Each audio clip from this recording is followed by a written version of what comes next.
د غزل مطلب ده چې ټول تعبیرونه د ځوانۍ دي زما،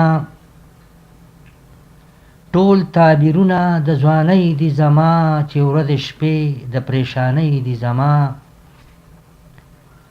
د عشق دنیا کې د وفا لټول خدای ګو چې ټولې نادانۍ دي زما، او یوازې سترګې مې حیرانې نه دي، یوازې سترګې مې حیرانې نه دي، په زړه کې ډېرې حیرانۍ دي زما،